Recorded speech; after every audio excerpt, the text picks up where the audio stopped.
भौतिक विभाजन हम लोग देख रहे हैं। भारत के भौतिक विभाजन में अगर सही से देखोगे तो भारत के उत्तर में देखोगे तो ये पूरा तुमको पर्वत दिखेगा, नवीन बुलित पर्वत है, ठीक। बीच वाले एरिया में देखोगे इसी पर्वत से नदी उतरती है, तो नदी अपने साथ अवसाद लेके आएगा और यहाँ पे काटेगा। तो इस एरिया में तुमको मैदान मिलेगा, ठीक है। और इस एरिया में, पश्चिम वाले एरिया में यहाँ रेगिस्तान मिलेगा, ठीक है। और इस वाले एरिया में इसको प्रायद्वीप बोलते, क्या है कि तीनों तरफ से जल से घिरा हुआ है। और यहाँ तुमको पुराना पुराना पुराना पर्वत है, वो पर्वत सब अब पठार में विलुप्त हो चुका है। इसकी ऊंचाई इधर जो है, इधर इधर ऊंचाई, पर्वत की ऊंचाई बहुत कम रह चुका है, तो उसको अब पठार बोलेंगे, पर्वत नहीं बोलेंगे, ठीक। और साथ ही साथ यहाँ से देखोगे, ये भी तुमको मैदान दिखेगा। इसको हम लोग बोलेंगे तटीय मैदान। ये कौन सा है? ये चूंकि इधर है तो पूर्वी तटीय मैदान।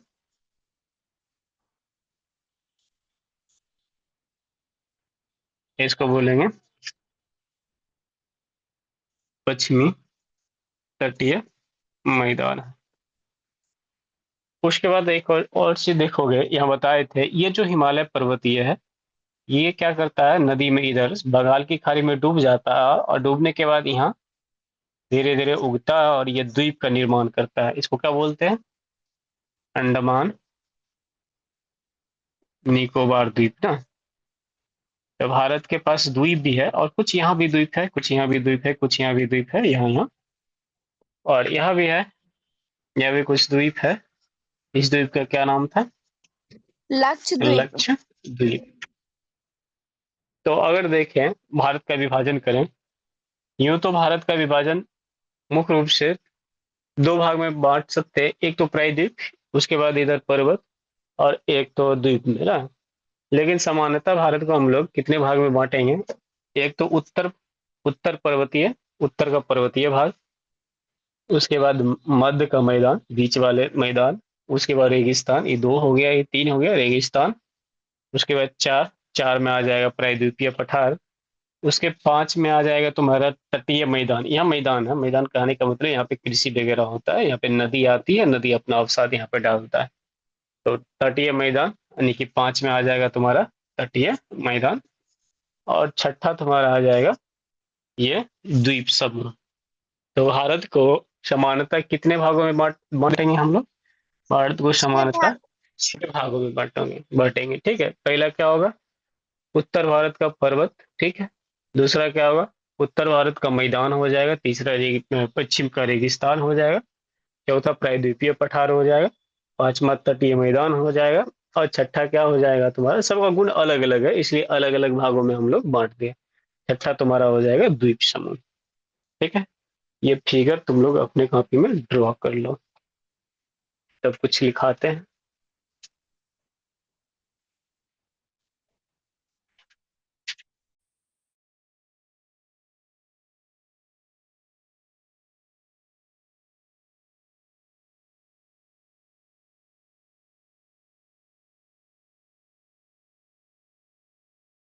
तुमको अजय तो पुरस्कार दिखा दे।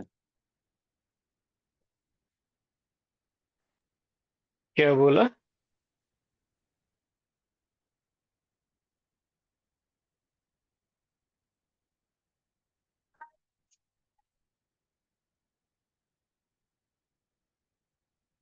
इसको कौन सा पुरस्कार दिखा रहा था? सरजीत गुरु में देखिए क्या क्या डाल रहा है। क्या डाल रहा है? भारत के सबसे उच्च पुरस्कार क्या है? अरे, पहले भारत की अवस्थिति पढ़ लो ना, उसके बाद भारत रत्न पे जाना। क्वेश्चन पूछ रहा है, देखिए ना। क्लास ज्वाइन नहीं किया है वो? क्लासो ज्वाइन किया है। अरे अजीत, क्या कर रहे हो यार? सर स्प्लिट स्क्रीन कर रहा है।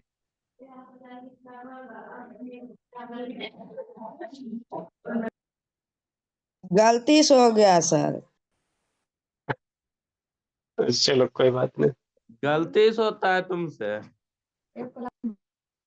अच्छा, पहले इसका इसको बनाओ, इसका इसके फिगर को बनाओ।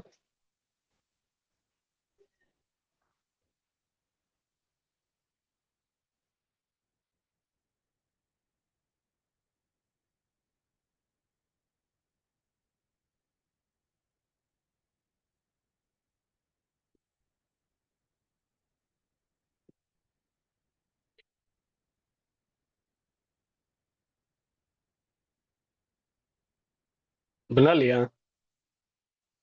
जी सर। तो इसमें कुछ लिखाते हैं, लिखो तो। ऐसे तो भारत को हम कितने समूह में बांट सकते हैं बताओ? बांटना होगा तो मात्र 3 समूह ना। कौन कौन सा? एक तो तुम्हारा प्रायद्वीपीय खंड हो जाएगा। मुख्य रूप से संरचना, शैल संरचना की इस दृष्टि से बांटोगे। एक प्रायद्वीपीय समूह हो जाएगा, एक ये तुम्हारा पर्वत हो जाएगा, और दूसरा मैदान। मैदान सभी मैदान को एक साथ मिला लेंगे, ठीक है। उसमें द्वीप को छोड़ देते हैं। लेकिन सामान्यतः हम लोग 3 भाग में नहीं बल्कि कितने भाग में बांटते हैं? 6 भाग में बांटते हैं। वो भी लिखते हैं, लिखाते हैं, लिखो। सर क्वेश्चन लिखाइएगा। नहीं नहीं, इसी के नीचे फिगर बना लिया ना, तो इसी के नीचे कुछ लिखाते हैं, लिखो। देखो, भूवैज्ञानिक संरचना व शैल समूह की विभिन्नता के आधार पर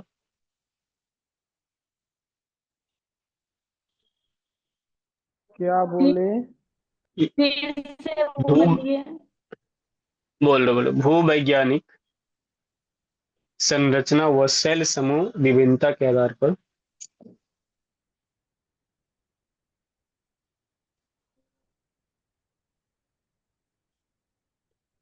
शैल समूह विभिन्नता के आधार पर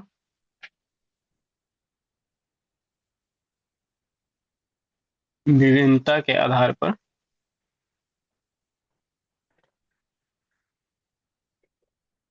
भारत को, भारत का भौतिक विभाजन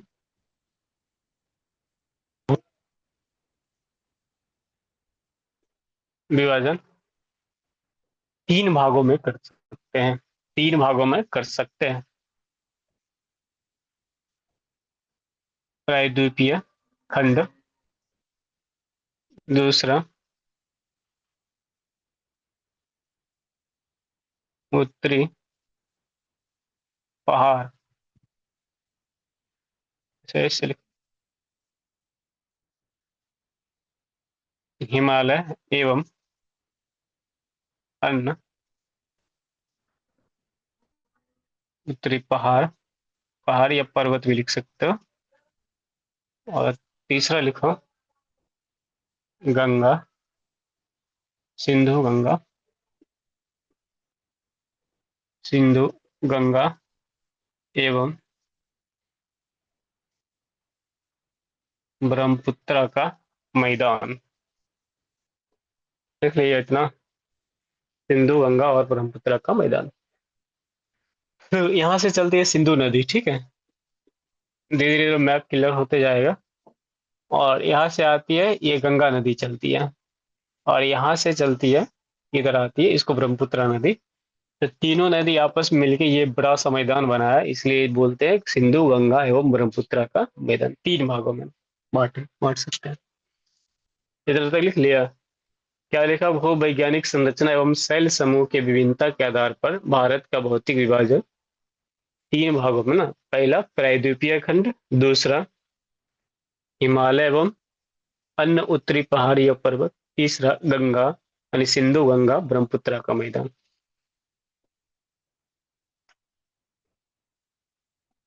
लिख लिया इतना? ये तो शैल समूह के विभिन्नता के आधार पर, लेकिन सामान्यतः साधारणतः हम लोग पूरे भारत को कितने भागों में बांट रहे हैं? 6 भागों में बांटेंगे, ठीक है। लिख लो। देखो, परंतु मोटे तौर पर भारत का भौतिक विभाजन, परंतु मोटे तौर पर भारत का भौतिक विभाजन मुख्यतः 6 भागों में किया जाता है। मुख्यतः 6 भागों में किया जाता है। पहला लिखो। सर क्वेश्चन एक बार फिर से बोलिए तो। क्वेश्चन, क्वेश्चन नहीं बोले थे, बोले थे कि क्या बोले थे? वैज्ञानिक, सॉरी, भूवैज्ञानिक संरचना एवं शैल समूह के आधार पर भारत का भौतिक विभाजन मुख्यतः 3 भागों में किया गया सर था, दूसरा ठीक। दूसरा दूसरा तीनों का परंतु मोटे। दूसरा में लिखो परंतु, परंतु, परंतु ठीक है, परंतु मोटे तौर पर भारत को निम्नलिखित 6 भागों में विभाजित किया जाता है। ठीक है, 6 भागों में विभाजित। उत्तर एवं उत्तर पूर्वी पर्वतमाला, जिससे फिगर बनाए थे ना, ऊपर में था, इसमें हिमालय वगैरह आ जाता है वो। दूसरा, उत्तर भारत का मैदान। तीसरा क्या था, याद है? फिगर बनाया था उसमें था। तीसरा तुम्हारा था तीसरा था प्रायद्वीपीय। सर राजस्थान। राजस्थान बोला, चलो तीसरा ये लिख लिया, प्रायद्वीपीय पठार। तीसरा था, वो पश्चिम में था इसलिए लिखते हैं पश्चिमी मरुस्थल। मरुस्थल राजस्थान में था। मरुस्थल, मरुस्थल मतलब जहाँ पे बालू ही बालू हो। ठीक है। और पांचवा तुम्हारा तटीय मैदान था। तटीय मैदान। और छठा क्या था बताओ? तटीय मैदान के बाद छठा तुम्हारा द्वीप। था द्वीपीय क्षेत्र। ठीक, द्वीपीय भाग या क्षेत्र। ये 6 भाग था। ये 6 का 6 सबको याद हो गया बताओ? अगर यहाँ से याद हो गया तो फिर आगे बढ़ेंगे। इसमें से जी प्रत्येक सर। को बारी बारी से हमको याद हो गया, और इसका लोकेशन भी समझ में आ गया। प्रत्येक को बारी बारी से हमको पढ़ना है। पहला पढ़ना है उत्तर एवं उत्तर पूर्वी पर्वत माला। ठीक, लिख लिया तो मिटा दे बताओ? मिटा ओके।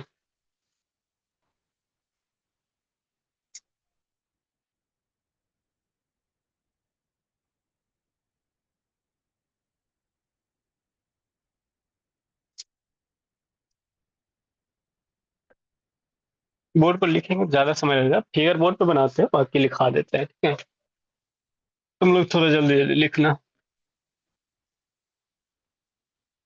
देखो, उत्तर भारत अगर बनाए, उत्तर और उत्तर पूर्वी माल, उत्तर और उत्तर उत्तर पूर्वी पर्वतमाला, तो सबसे पहले इसको अलग अलग भागों में हम लोग बांटेंगे। ठीक है, तो इसकी अवस्थिति इधर से, ये जम्मू कश्मीर था, नहीं था? इधर जाता था, ये तुम्हारा सिक्किम,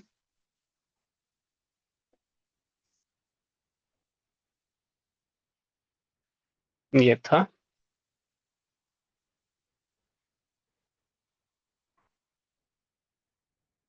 देखो, इस एरिया में तुम्हारा ये पूरा का पूरा पर्वतमाला बनेगा इस एरिया में। ठीक, तो थोड़ा ध्यान से देखोगे तो ये पर्वतमाला जो है, किस तरह से बनेगा? एक वृत्ताकार चाप बना रहा, वृत्त के चाप के जैसे, मतलब पूरा घुमाओगे तो वृत्त के चाप के जैसे ये पर्वतमाला खड़ा है।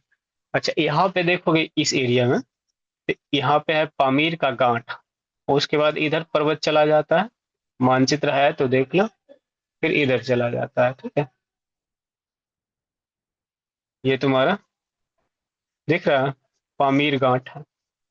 यहाँ तिब्बत का पठार है। ये एरिया जो पड़ता है ना, तिब्बत, तिब्बत नाम सुने हो? भारत का छत किसको कहते हैं? तिब्बत। तिब्बत का पठार है। ठीक, सर लेकिन अब चीन में यहाँ है ना उत्तर तिब्बत। सर चीन के तिब्बत तो कब्जे में चीन है। में।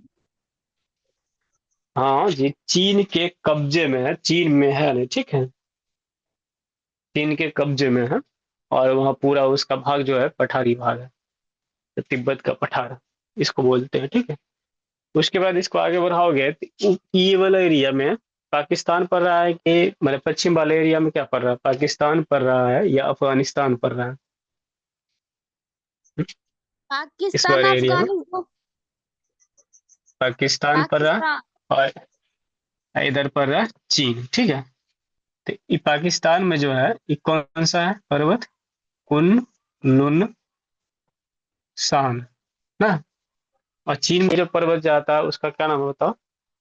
फिर उल्टा लिख दिए, कुन लुन शान उधर है, ये हिंद कुश होगा। हिंद कुश पर्वत है और इसका नाम है लुन कौन लुनसान। ठीक है, तुम लोग के पास एटलस है? एटलस नहीं है?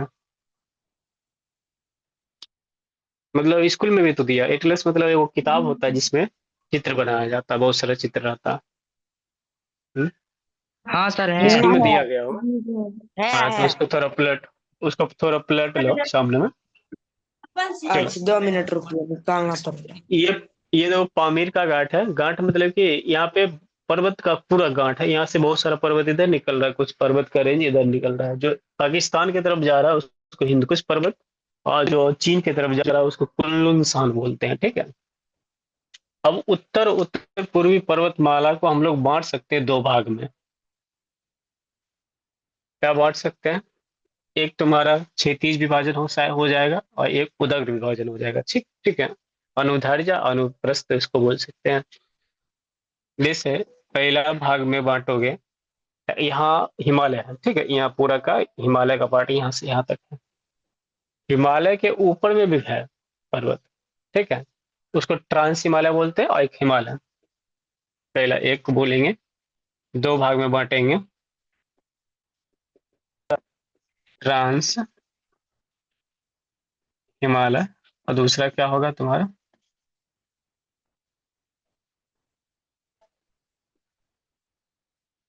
हिमालय। ठीक है, ट्रांस हिमालय कहने का अर्थ है यहाँ जो बीच से जो हिमालय आता है, हिमालय पर्वत, फिर यहाँ से बहुत सारा पर्वत जा रहा है इधर, ये हिमालय पर्वत का हिस्सा, नेपाल में भी हिमालय पर्वत का हिस्सा, इधर भी हिमालय पर्वत का हिस्सा। ठीक, तो हिमालय बनने से पहले कुछ पर्वत और था यहाँ पे, ये काराकोरम, लद्दाख और ये जास्कर। काराकोरम, लद्दाख और जास्कर। ठीक है, तो ट्रांस हिमालय में तीन पर्वत श्रेणियां हैं, उत्तर से दक्षिण। सबसे उत्तर में सबसे ऊपर में है, इसको बोलते हैं काराकोरम। बीच में है उसको बोलेंगे लद्दाख, और उससे नीचे है उसको बोलेंगे जास्कर। तो काराकोरम के बारे में पढ़ना, लद्दाख के बारे में पढ़ना और जास्कर के बारे में पढ़ना। यानी चित्र में देखो यहाँ पे लिख लेना काराकोरम, के लिख दिए, एल मैंने लद्दाख और जे मतलब जास्कर। ठीक है, और हिमालय को बांटोगे, हिमालय को दो भाग में हम दो प्रकार से बांट सकते हैं। ठीक है, एक उदग्र बांटेंगे हिमालय को भी दो भाग से, उदग्र है क्षैतिज, अनुप्रस्थ और अनुदैर्ध्य। उदग्र बांटोगे तो इस हिमालय को बांट सकते हैं, पहला हिमालय जो होता है उसको बोलते हैं महान हिमालय या हिमाद्री, या इसको ग्रेट हिमालय भी बोलते हैं। हिमालय क्यों बोलते हैं? कि हिम से हमेशा ढका हुआ रहता है, यानी कि पूरे वर्ष है इस पे क्या रहता है, हिम हिम मतलब बर्फ ढका रहता है, इसलिए हिमाद्री बोलते हैं। अन्य भी नाम है बता रहे हैं। और दूसरा तुम्हारा है मध्य हिमालय,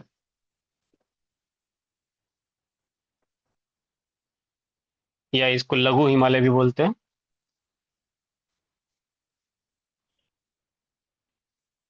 और तीसरा तुम्हारा है शिवालिक। ठीक है, शिवालिक पर्वत या शिवालिक बोल सकते हैं।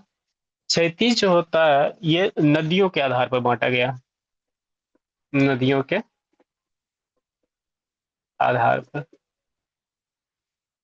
जैसे यहाँ से जो नदी चलती है इधर, इसको बोलते हैं सिंधु। ठीक है, बीच से एक नदी आती है उसको बोलते हैं सतलज। एक तुम्हारा पंजाब हिमालय है, किस किस नदी के बीच में है? तो सिंधु और, पहले इसको लिखो पहले, तो इसको इस पे आते हैं सिंधु और सतलज के बीच में। उसके बाद एक नदी निकलती है यहाँ से, काली नदी। ठीक है, तो इसका अलग नाम हो जाता है, तो इसको कुमायूं हिमालय बोलते हैं। फिर आगे यहाँ पे एक नदी निकलता है तिस्ता, यहाँ जो निकलता है इस नदी को बोलते हैं दिहांग। तो इसके सिंधु और सतलज नदी के बीच जो भी हिमालय पड़ेगा उसको बोलेंगे पंजाब हिमालय। सतलज और काली की नदी के बीच जितने भी हिमालय पड़ेंगे उसको बोलेंगे कुमायूं हिमालय। और काली और तिस्ता के बीच जितने भी हिमालय पड़ेगा उसको बोलेंगे, चूंकि नेपाल में आ जाता है तो इसको नेपाल हिमालय बोलेंगे। और तिस्ता और दिहांग के बीच जो हिमालय पड़ेगा उसको असम हिमालय बोलेंगे। और दिहांग के नीचे जो हिमालय पड़ता है उसको पूर्वोत्तर हिमालय बोलते हैं। ठीक, हिमालय का वर्गीकरण समझ गया? एक बार फिर से समझाएं, बोल लो सभी बच्चे। हम्म। जी सर। पहले सर फिर से 3 मिनट, समझाएं। सर 5 मिनट पहले रुक जाइए, पहले उतारने दीजिए। पहले, अच्छा तो उतारोगे, पहले समझ लेता, ये उतारता। फिगर बनाना अनिवार्य, फिगर से ही याद रहेगा सब कुछ।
याद रखो, ये काराकोरम लद्दाख जास्कर बहुत बार पूछा जाता, बोलेगा उत्तर से दक्षिण क्रम लगाए लगा देना। काराकोरम सबसे ऊपर में है, उसके नीचे लद्दाख है, उसके नीचे जास्कर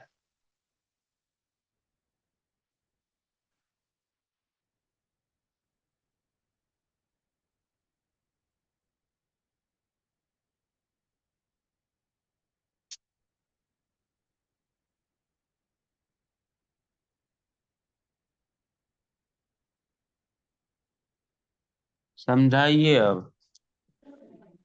समझाइए सर, है। लिख ली। ठीक है,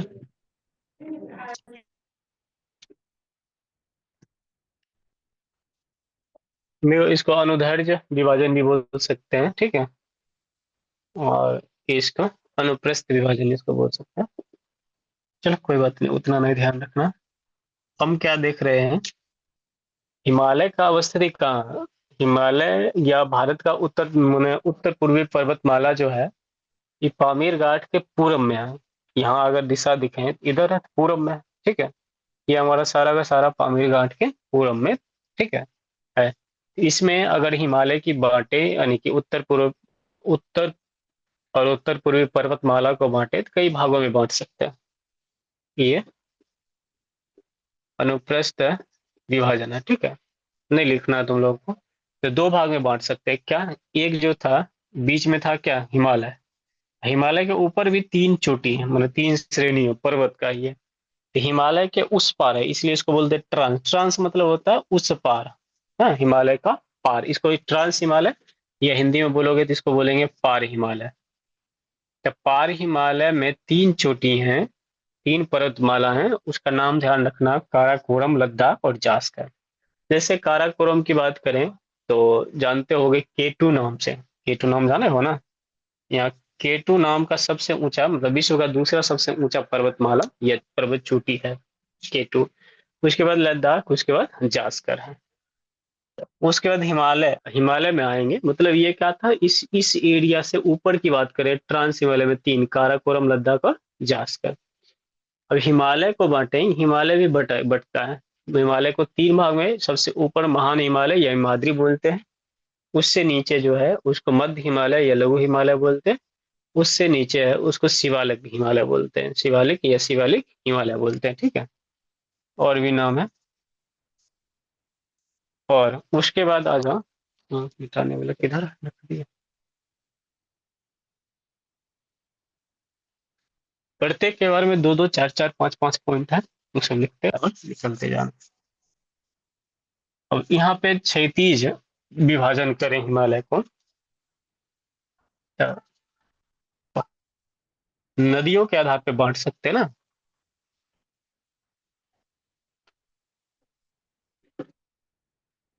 अपना एटलस में देखोगे नदी निकलता है, यहाँ से निकलता है, पाकिस्तान में सिंधु नदी है, सिंधु, और बीच से पंजाब से होते निकलता है सतलज।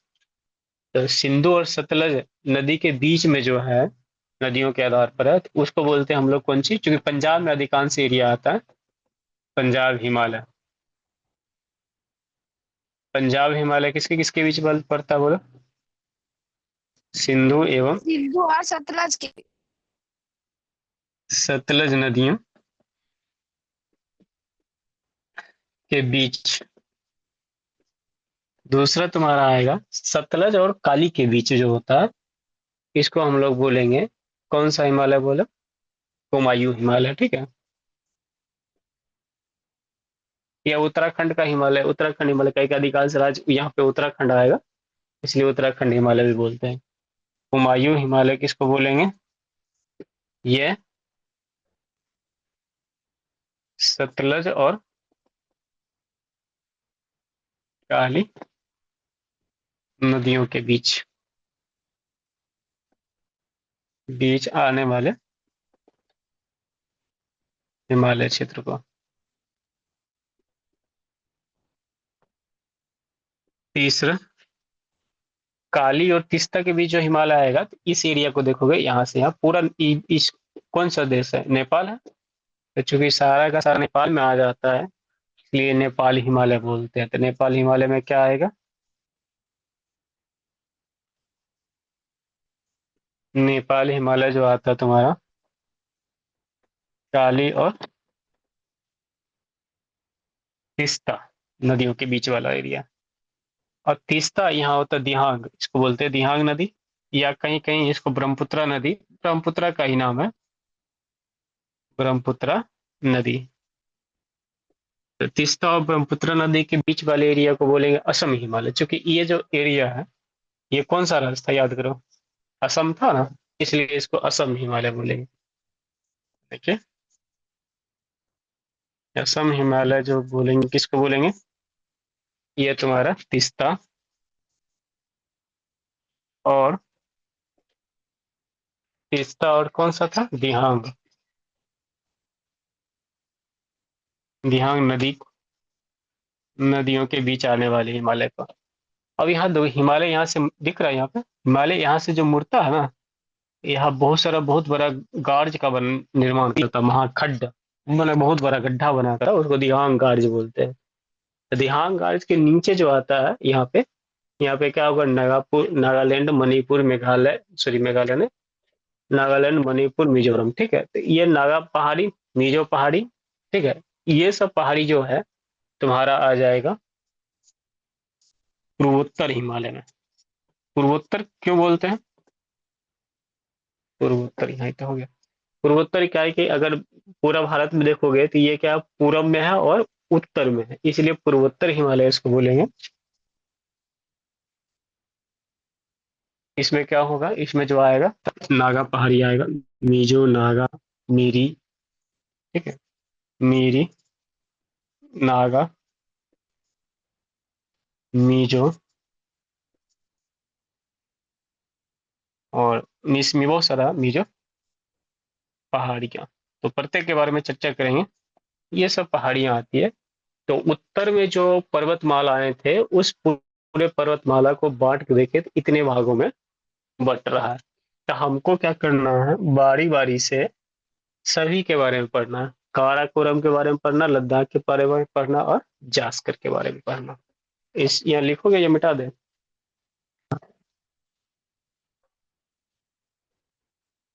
एक मिनट रुक लो। लिख लो इसको, ठीक है।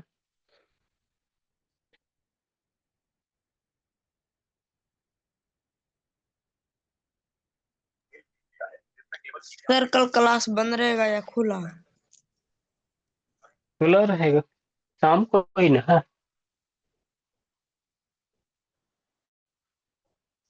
जो पर्व है वो हमारा रात को मैंने सुबह ही होता है। सर पूर्वोत्तर हिमालय में कौन कौन सी नदी है? उसमें नदी नहीं है।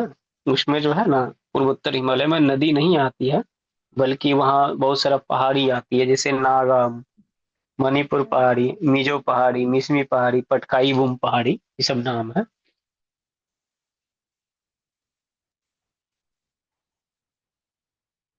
ये तो वर्गीकरण हो गया, ठीक है।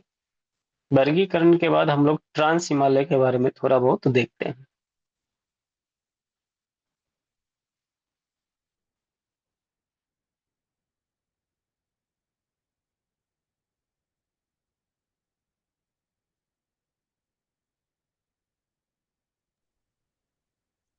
सर हाँ बोलो।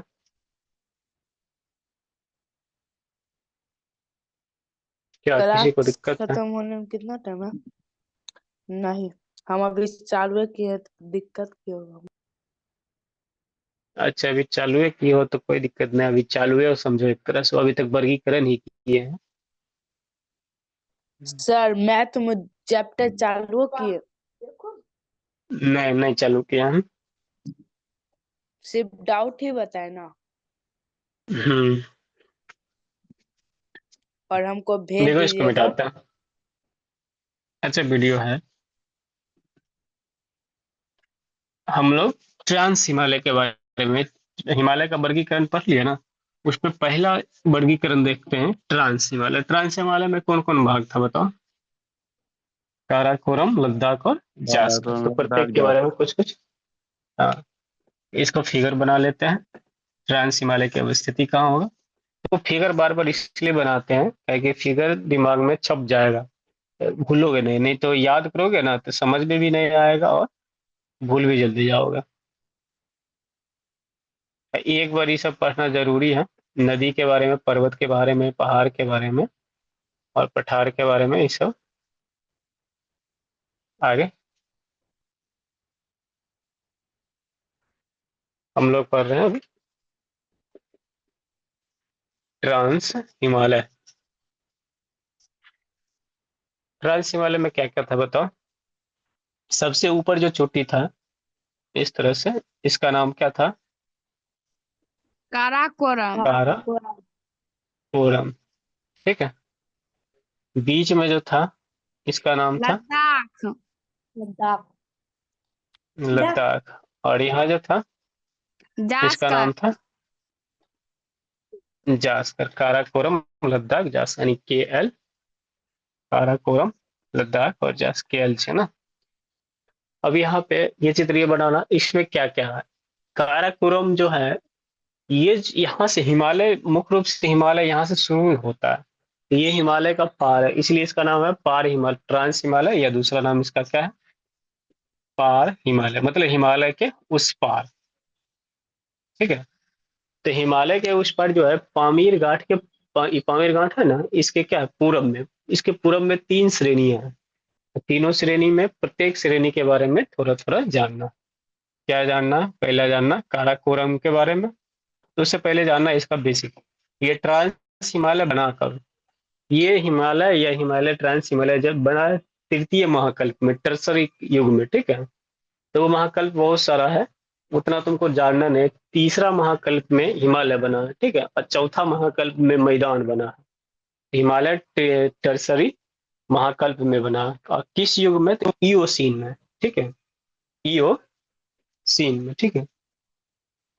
एक मिनट देखो, ये जो है, मतलब ये तुम्हारा इसकी अवस्थिति कहाँ है? ट्रांस हिमालय।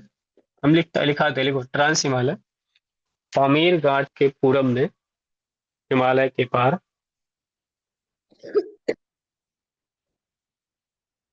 देखो ट्रांस हिमालय पामीर घाट के पूरब में,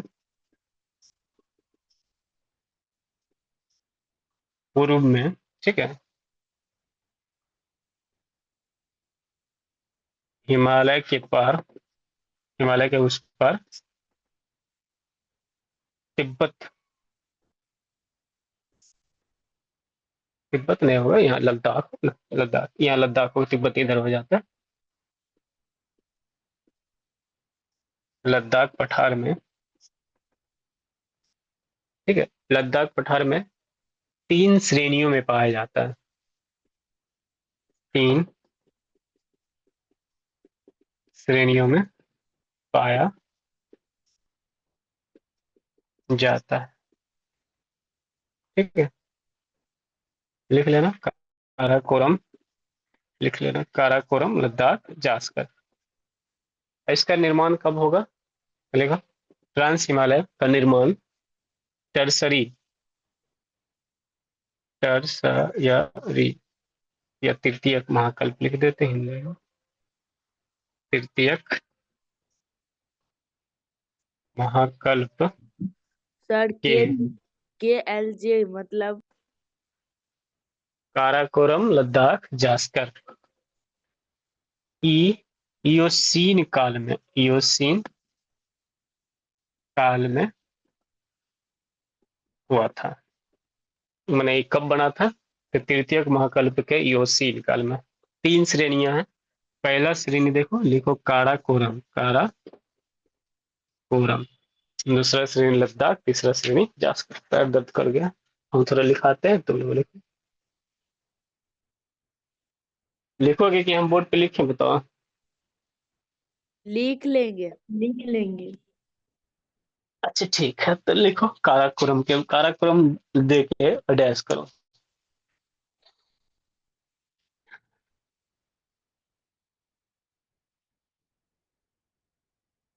बोलिए न।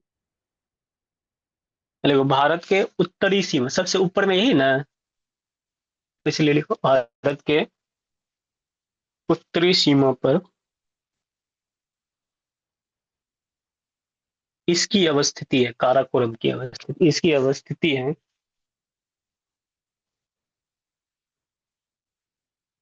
इसकी अवस्थिति है।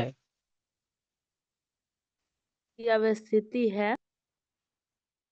हम्म देखो, इसकी सर्वोच्च चोटी, सबसे ऊपर चोटी, मतलब सबसे ऊंचा चोटी, इसकी सर्वोच्च चोटी, नाम सुने हो कभी K2 का? Yes sir.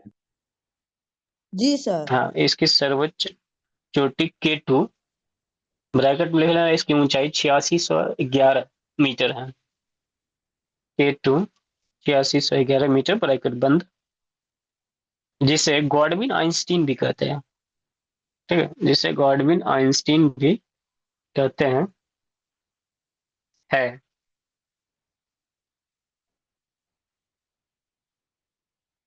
कहते अच्छा, हैं। हिमालय में सबसे हाँ, हिमालय का सबसे ऊंची चोटी कौन सा, बताओ। सबसे आसान प्रश्न, हिमालय की सबसे ऊंची चोटी। Mount Everest. Mount Everest. Mount Everest है, ठीक है। माउंट एवरेस्ट कहाँ में पाया जाता है? भारत में है क्या? नेपाल में। नेपाल में है ना, तो भारत में नहीं है। तो भारत में नहीं है, तो हम क्या कह सकते हैं कि ये जो है K2 या गॉडविन आइंस्टीन, ये भारत का तो सबसे ऊंचा चोटी है, लेकिन पूरा विश्व का सबसे ऊंचा चोटी हो सकता है क्या? नहीं हो सकता, काहे कि वहां पे माउंट एवरेस्ट भी है ना, एक चोटी। हाँ, तो लिखो इसके बारे में, लिखो क्या लिखा है, लिख लिया। यह सर भारत की सब, नेपाल में। यह माउंट एवरेस्ट में नेपाल में है, K2 तो भारत में है। देखो, यह भारत की सर्वोच्च, यह भारत की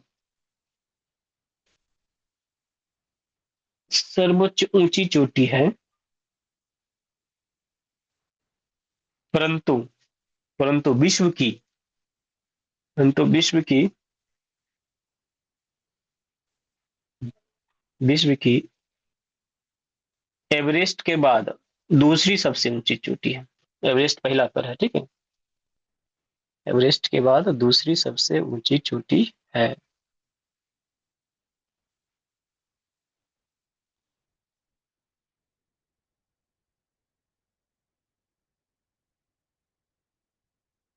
तब तो सर विश्व, पूरा विश्व तो माउंट एवरेस्ट ने। पूरे विश्व में माउंट एवरेस्ट है। ठीक है, अच्छा एक मिनट, तो इसकी ऊंचाई तो ठीक ठाक है ना? औसत ऊंचाई लगभग इसका मान लो ना 8,000 के आसपास है। है कि ये कितना था, 8600 था ना औसत, यानी बड़ा छोटा मिला के लगभग लगभग 8,000 ऊंचाई के आसपास है। तो ज्यादा ऊंचा पर है ये, तो इस पे क्या बर्फ जमा रहेगा कि नहीं रहेगा? हाँ रहेगा। ऊंचाई ऊंचाई जैसे जैसे बढ़ेगा तो इसके ऊपर बर्फ रहेगा, हाँ। Yes sir. तो बर्फ रहेगा तो यहीं पे नुब्रा घाटी नामक एक जगह है, ठीक है। नुब्रा और शिगार घाटी, यहाँ पे बहुत बड़ा है, दुनिया का सबसे बड़ा दुनिया में तो सबसे ज्यादा बड़ा ग्लेशियर तो तुम्हारा उत्तरी ध्रुव और दक्षिण ध्रुव पाया जाएगा। उसको छोड़ के अगर कोई दुनिया में सबसे बड़ा ग्लेशियर है, ग्लेशियर मतलब जहाँ पे बहुत सारा बर्फ जमा हो, ठीक है, तो वो ग्लेशियर माउंट तुम्हारा यहीं पे पाया जाए। माउंट एवरेस्ट नहीं, ये ग्लेशियर तुम्हारा वही। यहीं काराकोरम में ही पाया जाता है। तो कौन सा ग्लेशियर है सबसे दुनिया में सबसे बड़ा? तो नाम सुना हो सियाचिन का? सियाचिन नहीं नाम सुने हो? नो सर नहीं सुन। नहीं सुने तो सियाचिन ग्लेशियर है, ठीक है। बाल्टेरा है, बियाफो है, इस पर ग्लेशियर ये सब है। और साथ ही साथ इस श्रेणी से क्या करेगा, इसके पूरब से एक नदी निकलेगा जिसका नाम है श्योक नदी, ठीक है। क्या? और इसके पश्चिम भाग से एक और नदी निकलता है, गिलगित नदी। इसके बारे में पूरा यही था, देखो लिख लिया काराकोरम। कहाँ तक लिखा बताओ तो, आगे हो रहा है। Yes sir.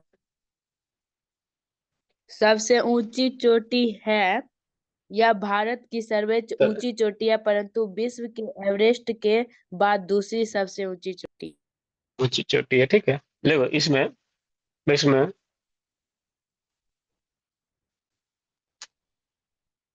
इसमें ध्रुवीय इलाके के अलावा, ध्रुव में तो क्या? बहुत बड़ा होता है ध्रुवीय, इसमें ध्रुवीय इलाके के अलावा, ध्रुवीय इलाके के अलावा दुनिया का सबसे बड़ा ग्लेशियर भी पाया जाता है, जैसे सियाचिन, सियाचिन, इस पर पाल्टोरा,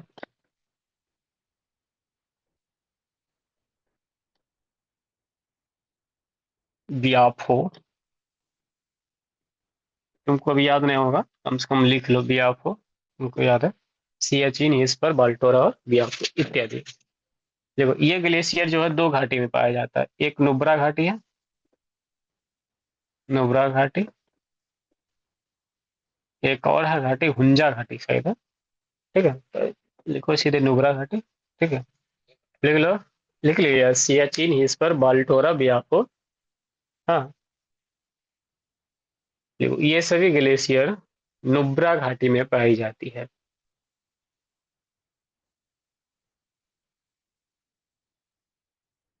लिख लिया। अब इसके पूरब से एक नदी निकलती है, इसको बोलते हैं श्योक नदी। कौन सा नदी? श्योक। देखो काराकोरम के पूर्वी भाग से, काराकोरम के पूर्वी भाग से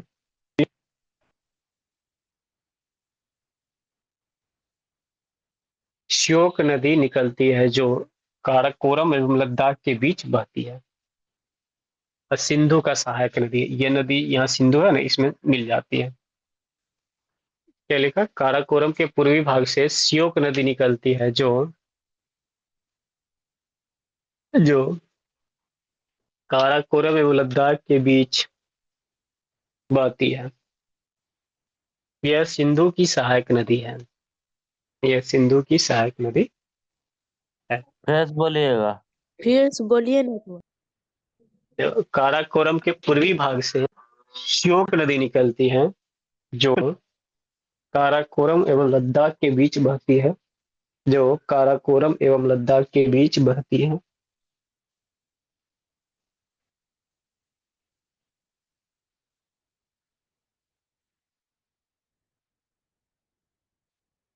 जो काराकोरम एवं लद्दाख जो के बीच बहती है, ठीक। काराकोरम एवं लद्दाख के बीच बहती है, यह सिंधु की सहायक नदी है, यह सिंधु की सहायक नदी है। इसके पश्चिमी भाग से भी एक नदी निकलता है, ठीक है, उसका नाम है गिलगित। नाम सुना हो गिलगित? लिख लिया। के बीच बहती के बीच बहती है। देख लो चित्र, देखो किसके किसके बीच बह रही है, काराकोरम और लद्दाख के बीच। इसके पश्चिमी भाग से भी एक नदी निकलती है, ये तो पूरब हुआ, इधर इधर होगा पश्चिम, पश्चिम से नदी निकलती है, उसका नाम है तुम्हारा गिलगित। इसका नाम है गिलगित। देखो इसके पश्चिम से गिलगित नदी बहती है, पश्चिम से गिलगित नदी बहती है।